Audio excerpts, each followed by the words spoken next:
Subscribe to our YouTube channel and press the bell icon to never miss an update. Hello and welcome to the Daily News Simplified, an answer to what, why and how of newspaper reading. Today we will be analyzing the important news appearing in the Delhi edition of the Hindu newspaper dated 1st June 2020 from the perspective of the UPSC examination. So let's start. Today we wish to highlight that the discussion forum on RAU'S ELEARN platform is not limited to answer writing only. Our ELEARN platform covers every single aspect of the examination like the prelims, mains and interview, and also covers static as well as current aspects of every topic. Students get the maximum benefit of the discussion forum through peer learning, and this happens in multiple ways. The purpose of discussion forum is to connect people with similar interest so that there can be peer learning. The aim is basically to enable you to start writing, to make you learn from the answers of the fellow students, as well as to make you learn from the mistakes of yours and others. And this in totality would lead to empowering you for self-evaluation of your performance. You will be benefited by participation on each front. So go and visit the ELEARN platform. And currently there is a discussion going on the topic, Discussion Forum's 50th article. You can give your valuable suggestions over there for the same. Now the first news which we will be taking up today appears on page number 7, and it is with respect to universal basic income in India. Now the author in this article is basically advocating that the government should provide universal basic income, that is regular paychecks to some of the population, at least for the time being, until our economy is able to normalize and revive itself following the hit it has taken after COVID-19. Hence, in context of this article, today we will be talking about universal basic income. This topic is more relevant from the perspective of mains, including in GS paper 1, which have topics like poverty, development and population issues. It can be also important from the perspective of GS paper 2, which talks about poverty, hunger issues and as well as various other social issues. And of course from the perspective of GS paper 3, which talks about Indian economy. Now as far as the background of UBI is concerned, in Switzerland in the year 2016, a referendum was carried out. Now referendum basically is a tool of direct and universal vote in which the entire electorate or the entire citizens of a country are called upon to vote on a particular issue. So such a referendum was carried out in Switzerland in the year 2016, asking people their views and opinions on universal basic income. Now the result of this referendum was actually very surprising because almost 75% of the Swiss population rejected this referendum. Though the Swiss people rejected this universal basic income, the idea about UBI has since then caught the imagination of the world. Now coming on to the question, what exactly is universal basic income? In simple terms, as the name suggests, universal basic income is when the government of a country gives regular fixed cash transfers to its citizens so that they can meet their daily requirements of day-to-day life. Hence, in simple terms, when the government of the country is giving certain cash to people so that they can meet their daily needs, that is known as universal basic. Now this universal basic income is based on 3 characteristics. The first, as is given in the name, is universality. By universality we means that this universal basic income should be given to the entire population of a country without taking into consideration their socio-economic status. The second characteristic is that this universal basic income has to be unconditional. By this we mean that universal basic income should be given without any conditions. For example, it should not say that a family should have income below this level and only then we will give them universal basic income. Similarly, it cannot be said that till the time a person does not meet the XYZ criteria, we cannot give them UBI. Universal basic income has to be unconditional and universal, that is for everyone and without any kind of conditionality. The third characteristics of UBI is agency. By this we mean that this universal basic income should be given in cash form, and furthermore, the person or the people to whom this UBI is being given, they should be given the independence or freedom to use this cash in whichever way they want to. So therefore, if a person wants to, let's say, buy food with this UBI income, they are free to do so. And even if this person wants to spend this UBI, let's say to buy some luxury item, or let's say cigarettes or mobile phone, etc., anything for that matter, they can use this universal basic income for it. There can be no conditionality from the side of the government that the cash which has been given to the people have to be spent for a particular purpose or in a particular way. Moving ahead, let us talk about what are the pros and cons of providing a universal basic income. Now, in the interim budget of 2019, it was stated that the government of India is spending almost 12 lakh crores on various welfare schemes. And out of this 12 lakh crore, almost 3.3 lakh crore is being given in subsidies. However, with these schemes and subsidies, there are two major problems. The first problem is that of inclusion error. That is to say, even the non-poor families or the families which are doing well are somehow included in this list. This inclusion error is also known as the free rider problem. In fact, that almost 40% of the food subsidy go waste in this manner. The second problem is of exclusion error. By this we mean that the real poor people, that is the people who are actually in need of these welfare schemes and subsidies, are somehow excluded from the list and are not given the benefit. Similarly, here also it has been estimated that almost 40 to 60% of the real needy people do not receive the scheme benefit. Thirdly, we have the issue of leakage as well. Almost 20 to 36% of the money which has been allotted in PDS or the MGNREGA scheme is usually siphoned out due to corruption by the middlemen or the bureaucrat. Therefore, taking all these problems into consideration, the Economic Survey of 2017 suggested that it is better we simply give the money to the poor people so that they can spend this minimum amount in whatever way they want to, and then they can automatically come out of poverty. Which basically means that rather than giving them money under various welfare schemes or food under the PDS mechanism, let us directly give them certain amount of cash, and then it is up to them how they want to use that cash. Hence, in this background, the Economic Survey of 2017 has mentioned certain pros and cons, that is certain arguments in favor and against having a universal basic income in India. So let us discuss that. First, let us talk about the advantages of having a universal basic income.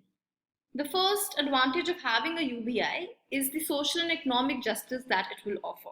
Now, it is often said that the greatness of a nation can be judged by how it treats its weakest member. Now, in this regard, the universal basic income will enable the government to realize its vision of social and economic justice as is enshrined in the preamble. Furthermore, Article 21 of the Indian Constitution, which gives us the fundamental right to life and personal liberty, does not talk about a life of mere animal existence. Supreme Court, through its various judgments, has time and again stated that right to life under Article 21 means right to a dignified life and not merely an animal existence or a physical survival. Hence, right to life includes the right to live with human dignity by being able to meet the basic necessity of life, such as food, clothing, shelter, education, healthcare, etc. Therefore, the state or the government in a country is required to play a very facilitative and proactive role to ensure this human dignity to all its citizens and to make sure that all its citizens at least get their basic needs met. Furthermore, the Nobel laureate Amartya Sen has clearly shown a direct link between poverty and human dignity. Amartya Sen believes that poverty is the result of deprivation of basic human rights, which lead to the state of unfreedom. Therefore, the lack of access to basic human needs such as roti kapda makan lead to poverty, and this in turn makes people incapable of taking any economic decision. Therefore, UBI will give people the most important freedom, that is the freedom to decide for themselves what they want to do in their life and hence secure human dignity on their own terms. Thirdly, UBI will also promote women empowerment. Now, even though women in our country contribute significantly for the growth of our economy, their contribution is hardly recognized since majority of the women are involved in the unpaid household work. Therefore, in this regard, a lot of feminists are also arguing that implementation of universal basic income will lead to change in the outlook of the society towards the women and thereby will promote gender equality. Fourthly, it is also believed that universal basic income will also help to improve the mental health of its citizens. Now, normally what happens is that the poor people across the world are burdened with the psychology of scarcity, which basically means they are always anxious, distressed, or depressed because they are unable to meet their basic needs of life. And this is very true also because for a poor person, the only concern on his mind is how to secure his or her next meal. This leads to distress, anxiety, and this distress, anxiety, and depression then in turn leads to poor mental health condition. This significantly affects their decision making capability and therefore they fall deeper into this vicious cycle of poverty and poor mental health condition. Hence, in this regard, it is felt that the universal basic income will help people to free themselves of this mental burden and preoccupation and move towards a more healthier life. The second major argument in favor of the universal basic income is that it will help in poverty alleviation. Now, as I mentioned in the introduction, the government already has a lot of welfare programs and schemes being run by it which are aimed at poverty eradication. However, due to various problems such as the inclusion, exclusion, and the leakages, these schemes or subsidies have not had the intended benefits. Hence, in this regard only, the Economic Service said that it is better that we directly give people the cash, which will be a better tool for poverty eradication. The second point under this category is the fact that the BPL in our country only looks at securing for the people under the BPL line the three basic needs of the life, that is roti, kapda, makan, or food, shelter, and clothing. Now, if we focus on certain data, we will realize that the people living under the BPL was almost 70% in the year 1950s. However, this number of the BPL category people has come down to almost 22% in 2011-12. However, in spite of this drastic reduction in the number of people under the BPL category, a large section of the Indian society even today is unable to meet its basic need. This is because the poverty line in India only takes into consideration the ability of the people to meet only this three basic need of theirs. However, this BPL does not focus on other very important basic needs such as education and health. Therefore, when we are calculating the BPL population, we only take into consideration these three parameters and do not focus on whether the money which we are giving to people under the BPL category, will that money be sufficient to provide them with good education and healthcare services. The third reason why UBI is considered as a better alternative for poverty alleviation is that reason for poverty in India vary across families.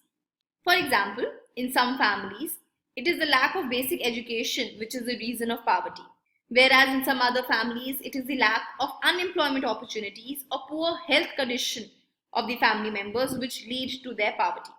Hence, when we are following this one-size-fits-all approach to eradicate poverty, it does not work well because the reason for poverty varies. In this regard, it is said that it is the family or the person themselves who are in the best position to decide as to what actions should be taken in order to come out of this vicious cycle of poverty. Therefore, it is not right on the part of the government to dictate to the people that this money should be spent in such a way. The third advantage of having a UBI is that it will help to reduce the income inequality in our country and promote inclusive growth. Now, according to World Bank, almost one-third of the jobs in the developing countries are facing immense pressure due to growing technological advancement and automation. That is to say, machines are now replacing people. Hence, in such a scenario, the universal basic income will act as a security or a safety net for people in these times where automation is continuously increasing. Hence, the UBI will be the necessary security net in order to withstand any potential job losses in the future. Secondly, the UBI will be financed through progressive income tax, which simply means that the money for the UBI will come from the income tax, and this in turn will lead to redistribution of money from rich to the poor people, thereby leading to a more inclusive growth. Thirdly, when people will have a provision for income security through the universal basic income, this UBI will have other positive spillover effects such as increased level of entrepreneurship among the poor families, and this again will lead to a much more inclusive growth and will help to reduce the gap in the income levels between the households. The last advantage of the UBI is the administrative advantages which it offers.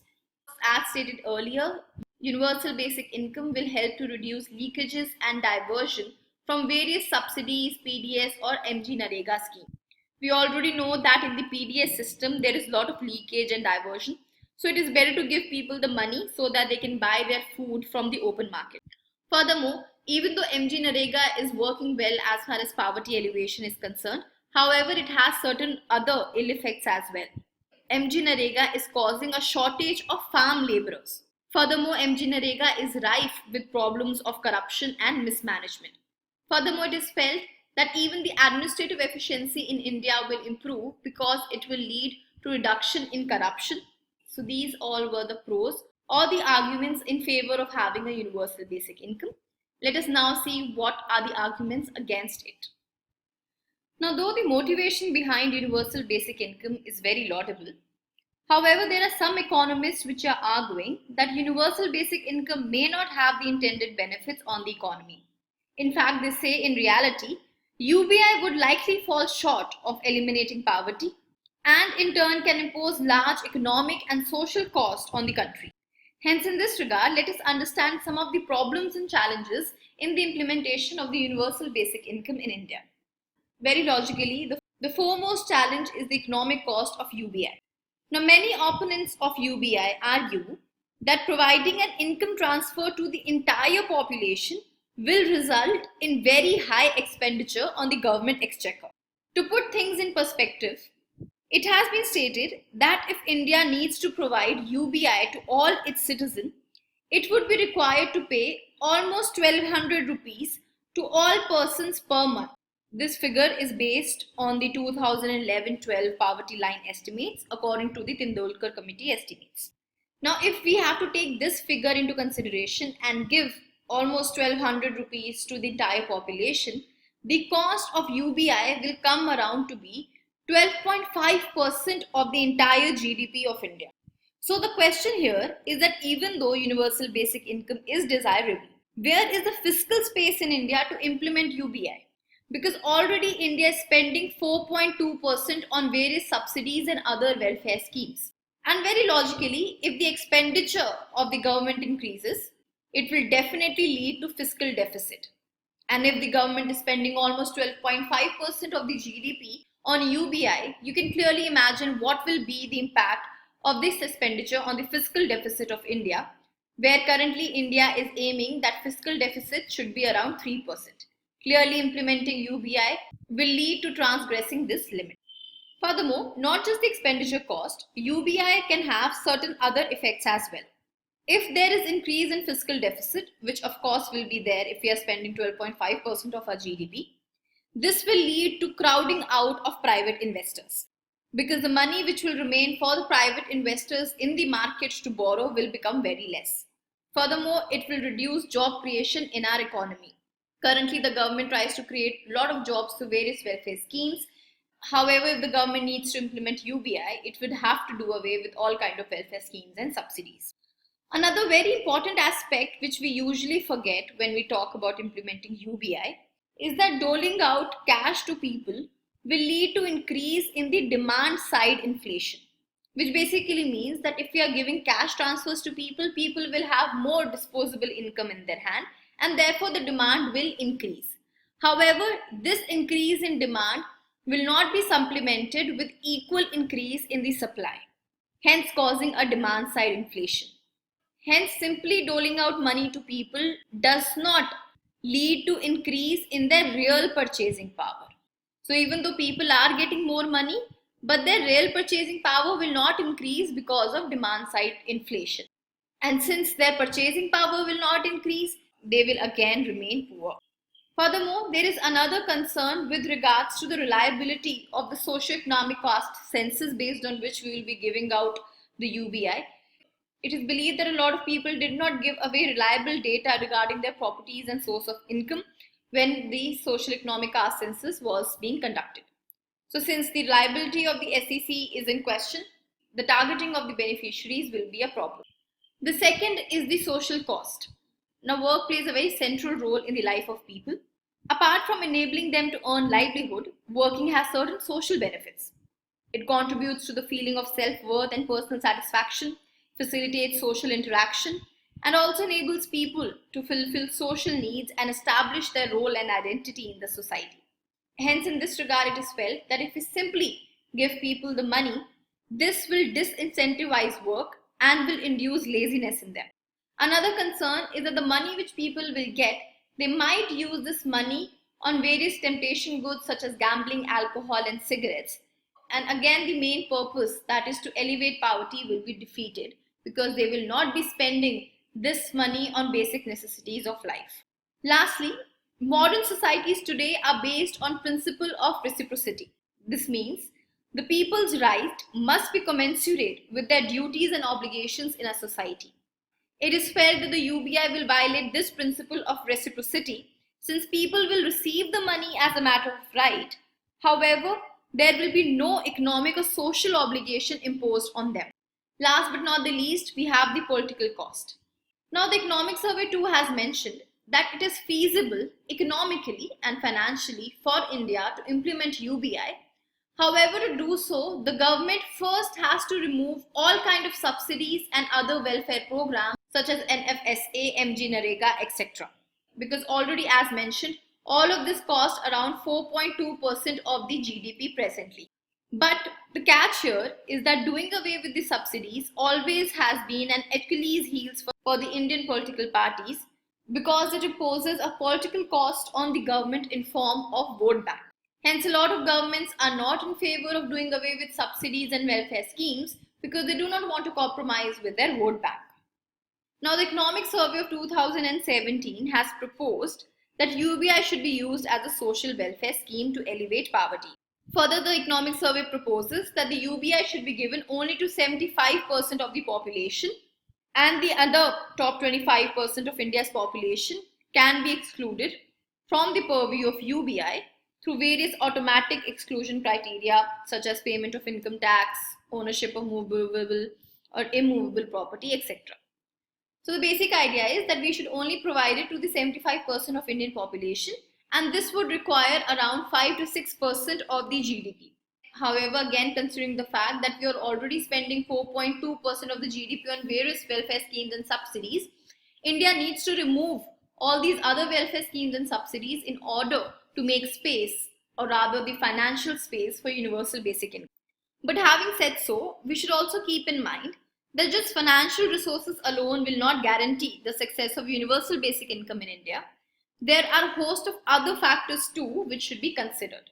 Firstly, we need to have a participatory and inclusive approach if we want the UBI to be successful. Because if UBI is implemented without the support of all the stakeholders, it is doomed to fail.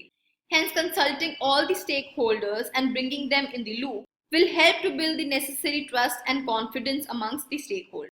Thirdly, we need to improve our financial inclusion because financial inclusion still remains a major challenge in the implementation of UBI. To implement UBI successfully, we need to make sure that all people have proper bank accounts. There is good ATM connectivity even in the remote corners of our country. For this, we have to optimally use the JAM, that is the Jan Dhan Aadhaar Mobile Trinity solution, for making the cash transfer. And we even need to give a boost to various differentiated banks such as payment banks, small finance bank, etc. in order to improve their presence in the rural areas and the remote areas of the country. Lastly, since India is a very diverse and a large country, we need to implement UBI in a phased manner and by following an incremental approach. Last but not the least, even the government has to realize that implementation of UBI is just one facet of welfare state, and UBI cannot be solution or a panacea for all social problems. Even if the government is providing UBI, it needs to invest in education, health, housing, sanitation, transportation, and other infrastructure facility. Because what will be the use of such money in the hands of people if they cannot avail good education, health, and other social opportunities? So this was all about the universal basic income. This should be more than sufficient if at all a question is asked in the mains regarding the universal basic income. With this, let's take up our next news article. Now this next news appears on page number 7, and it is with respect to the MGNREGA.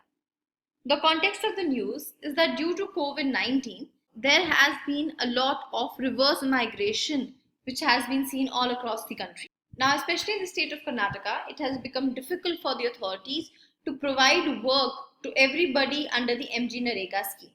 Hence, in this regard, today we will be talking about the MGNREGA. Now, the Mahatma Gandhi National Rural Employment Guarantee Scheme can be important for you from both the prelims as well as from the mains. Under mains, it is most likely to come under GS paper 2. Now, MGNREGA's aim is to enhance rural livelihood security. This scheme is a centrally sponsored scheme whose nodal ministry is the Ministry of Rural Development. Now, this MGNREGA guarantees 100 days of unskilled manual labor to every household in the rural area. That is to say, from every household, at least one adult person who is willing to work will get an employment opportunities of 100 days of unskilled manual labor.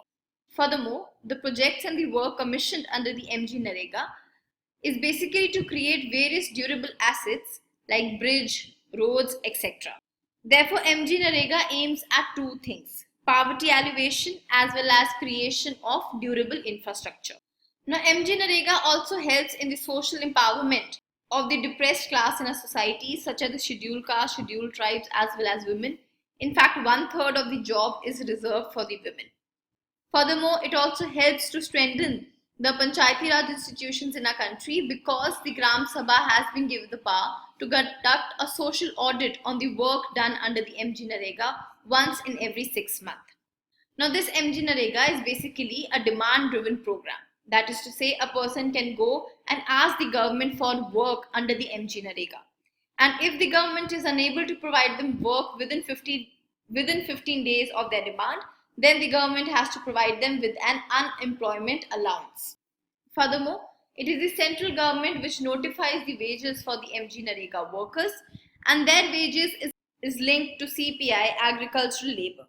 However, the Modi government is thinking to change this and link the wages to CPI rural. The reason for this is CPI AL is very outdated and has not been updated in decades. Furthermore, it gives more importance to food items in the consumption baskets, which is rather counterproductive. Because usually people who go in for the MGNREGA scheme are already getting food under the PDS system. Hence, the consumption basket on the basis of which the government is deciding the wages of the MGNREGA is too outdated, and since more importance or more points and weightage is given to the food items, proper care is not being given to other basic needs of the people such as education, health, sanitation, household, etc. Therefore, the government is thinking that the wages should now be linked with CPI rural rather than CPI agricultural labor. Just so you should know, CPI agriculture labor covers only the agricultural labor in a given village. However, CPI rural covers all the households in a particular village, including the agricultural laborers or the agricultural households. Furthermore, the government transfers the wages of the MGNREGA people directly in their bank account. That is through a direct benefit transfer. Next, let us see what are the issues concerned with the MGNREGA scheme. The first is the lack of funds and budget allocation. The budget of the funds which have been allocated for MGNREGA are not sufficient to provide the work which is being demanded by the people. Secondly, even if the work is provided, there is delay in payment after the work has been done. Thirdly, the wage rates on which the people work is very poor and is not at all sufficient to meet their day-to-day requirements. Fourth issue is of fabrication of job cards, where a lot of fake cards are made and the money is siphoned out of our project. Due to all of these issues, especially that of the fund crunch, MGNREGA is slowly turning into a supply-driven program.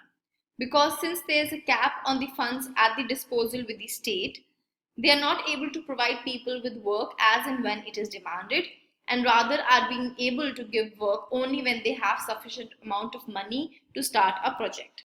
However, despite all these issues, there have been certain improvements as far as the working of MGNREGA is concerned. The first improvement is the use of JAM DBT. Now, during the UPA government, MGNREGA suffered from widespread corruption, leakages, and significant delay in wage payment. And due to this, a lot of villagers would migrate to the nearby city to find work. However, now the use of technology has helped fixing all these problems. In 2015, we came out with the JAM Trinity, where bank accounts have been opened, and now all these payments are directly transferred into the bank account of people, and this has helped to counter leakage as well as also help remove ghost accounts. Furthermore, the payments under MGNREGA are linked with the Aadhaar card, and this has been made able through NPCI's Aadhaar enabled payment system, under which direct benefit transfer is given to beneficiary's bank account. And since wages are directly given into the bank account, there is scope for delay, leakage, or corruption in payment. Third technology which has been used is the geotagging. Now, geotagging is a process of adding the latitude and longitude to photo or a video. So, in various schemes such as MGNREGA, PM Awas Yojana, Gram Sadak Yojana, etc., geotagging has been introduced in order to prevent corruption and siphoning of funds. Because earlier what used to happen is that funds used to be siphoned out in the name of non-existent asset, or they used to claim money multiple times on the same asset. For example, even if a road or bridge has been made, they would show time and again that the same road or bridge is being made and therefore they required money, and through this entire process, the funds were being siphoned out.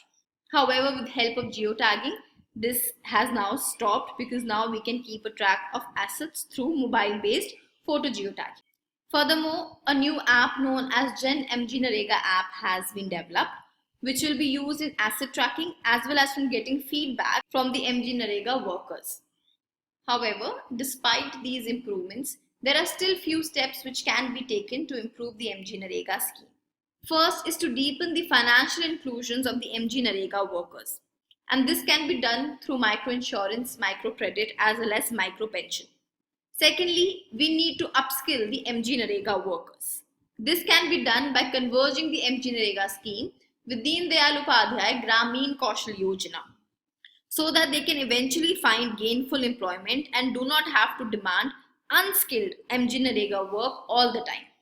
Further, we need to provide for better grievance redressal and should also take care of the funding of the MGNREGA, which is the major impediment coming in the way of proper implementation of the scheme. This was all about this news article. Let's take up our next news. Now, this next news appears on page number 1, and it is with respect to the launch of SpaceX spacecraft and now has successfully docked with the International Space Station. Now, SpaceX has become the first private country in the world to launch humans in the orbit. From the point of prelims, remember the name of the spaceship of SpaceX, which is Crew Dragon.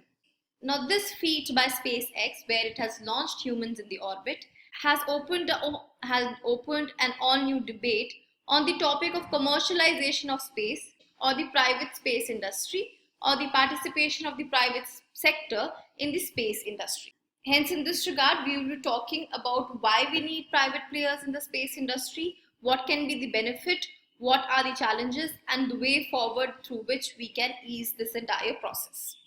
And this entire discussion will be important from the perspective of GS Paper 3 under the category of Science and Technology. Now, before we talk about the need, the advantages, the challenges, and the way forward, let us very briefly understand how currently the space industry actually works. Now, the space sector can basically be divided into two. upstream and downstream. Now the upstream basically comprises of manufacturing of satellites, parts, subsystems, launch vehicles, whereas downstream is more concerned with services which is based on satellites, such as satellite TV, satellite imagery, communications, etc. Now currently, all the existing value chains in our country is run by government entities. And the participation of the commercial space industry is mostly limited to the supply of parts or components and subsystems. And this too, that is providing of parts, components and subsystem, has been augmented only in 2019 after the government created New Space India Limited. And one of the mandate of New Space India Limited is to mass produce and manufacture the SSLVs and more powerful PSLV in partnership with the private sector. Hence, in the present model of engaging the local space industry in India, there is no extensive commercial exploitation of space because the space industry is run by the government and there is no space for deregulation or privatization. Therefore, there is heavy reliance on the government for either the space infrastructures or for services. Therefore, you will understand that currently the economic burden of running the space program is actually borne out by taxpayers' money because the entire space industry is run by the government. Hence, we have to take into account that there is a strong potential for creating a private space industry ecosystem in India, which is independent of investing public money. Furthermore, there is great potential for the space sector in replicating the success of the telecommunication sector. Because as you must be knowing, in the telecommunication sector too, government eventually created space for the private players and brought in the private sector participation, and this led to the development of the telecommunication sector. Hence, the same needs to be done for the space sector as well. Let us first understand what is the need of bringing private players in the space industry. The first reason is the increasing demand for space-based services. Now, steadily, ISRO's annual budget is increasing. However, the demand for various space-based services in India is far greater than what ISRO can provide for. Therefore, private sector investment is very critical in order to cater to the increasing demand of the space-based services. The second reason why we need private players is to ensure the growth of space sector in India.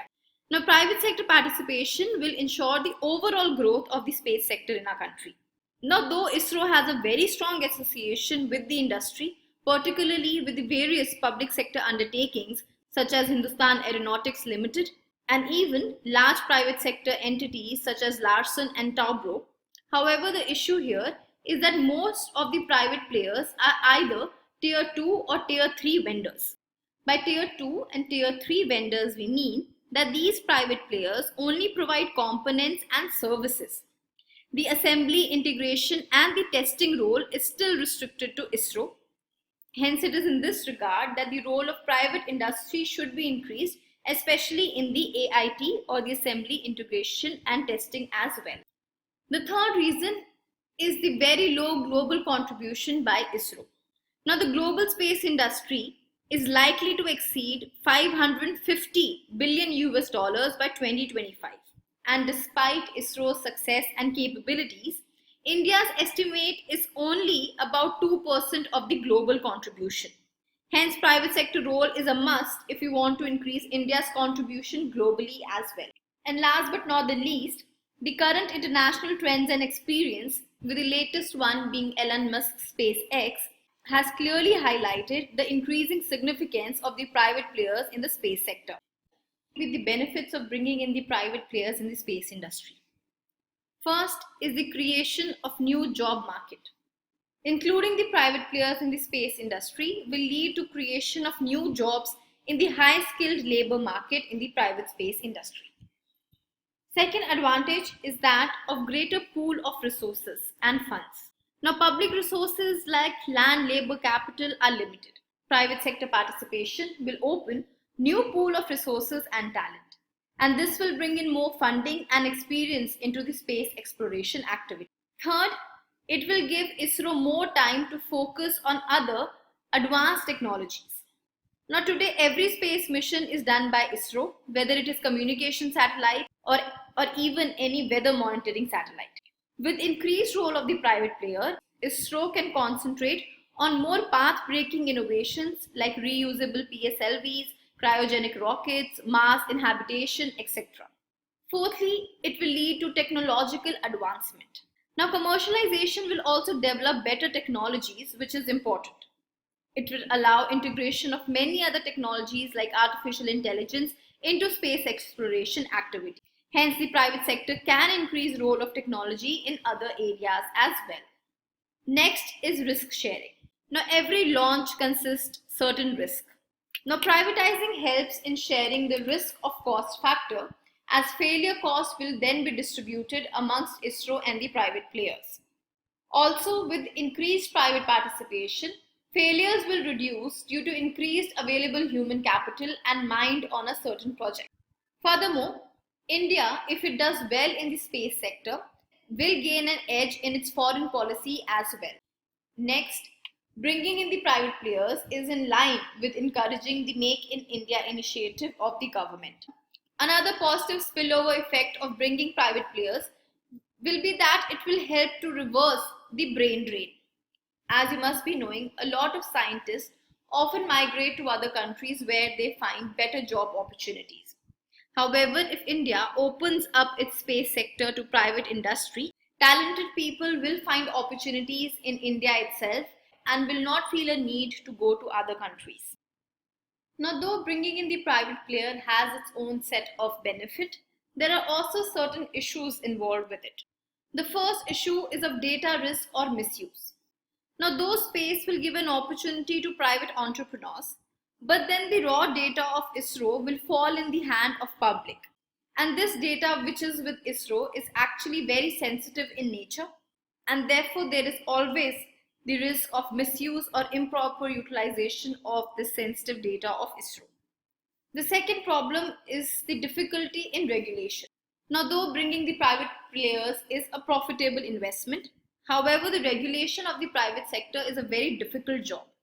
The time taken for regulatory clearances as well as the unstable political institutions can cause delay and hurdles in the decision making of the investors. Furthermore, currently India does not have any independent regulator or for that matter even a law governing the commercial space sector. Third issue is the revenue loss to ISRO.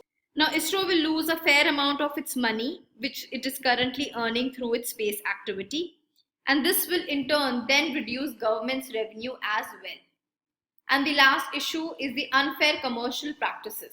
Now, allowing the private sector may lead to lobbying and unfair means to get a certain space project or launch of any satellite for their own profit.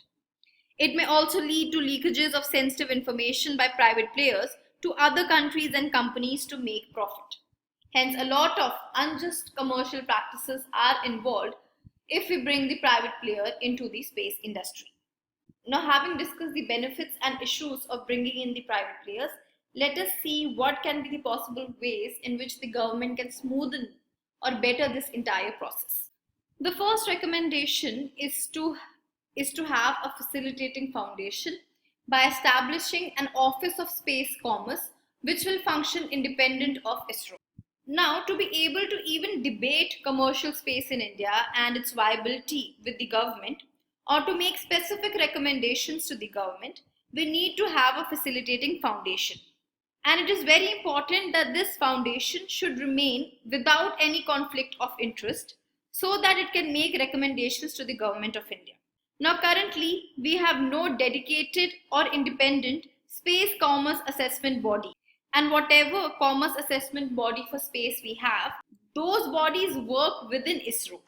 Therefore, we need to establish an Office of Space Commerce which will function independent of ISRO. In fact, such an office is already present in the US, where the Department of Commerce is creating an Office of Space Commercialization which will guide the government on various space commerce policy activities. The second recommendation is to separate defense from space. Now, obviously, issues around national security will become a concern whenever a private player is invited to pursue space activities. However, we cannot stop this commercial utilization of space under the garb of national security. because doing this will only hold back our country in expanding its products and services. Hence, stopping the private players from entering into the space industry is not an option. So what India could do is that India should properly demarcate the defense from the space, so that there can be no threat to the national security of our country whenever the armed forces or the defense is engaging in space. Third is that we need to promote the startup culture in the space industry. To have greater participation of the private sector in the international space market, we need to promote startup with independent technological ideas. And to develop such an ecosystem, the government needs to consider constituting a national fund for promotion of entrepreneurship in the space industry. In fact, already NASA and the European space agencies have such dedicated funds where they are trying to promote entrepreneurship in the space industry. Therefore, India too should replicate the same. Next, we need to enact space laws. Now, currently in India, the enactment of the space laws to define regulatory, legal, and procedural regimens is at a very nascent stage. In fact, currently, we do not even have a national law which governs space activity. Therefore, the need of the hour is to come out with a holistic legislation on various space laws in order to better regulate the private space industry. Next, we need to encourage Make in India for the space manufacturing. Now, the government already has taken a significant step, the Make in India initiative.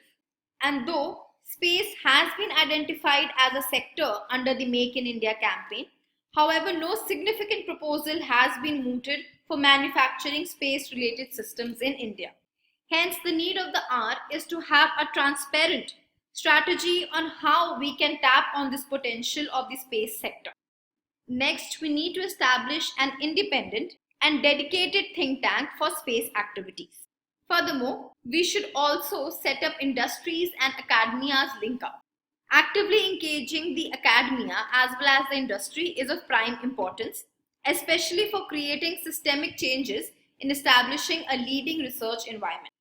And last but not the least, throughout this entire process, Antrix and ISRO can provide their valuable mentorship. So these are the few recommendations or the way forward as far as establishing a private space industry in India is concerned. Now, this is a very important topic for mains, and considering the fact that SpaceX has finally made its launch into the orbit and has stationed humans in the International Space Station, this topic of commercialization of space becomes all the more important. So please keep an eye on it. Now, as you must be knowing, we have shifted our daily practice questions to the ELEARN platform. Therefore, if you want to attempt those questions and test your knowledge, kindly register for free on the RAU'S IAS ELEARN platform. And this is question for the day.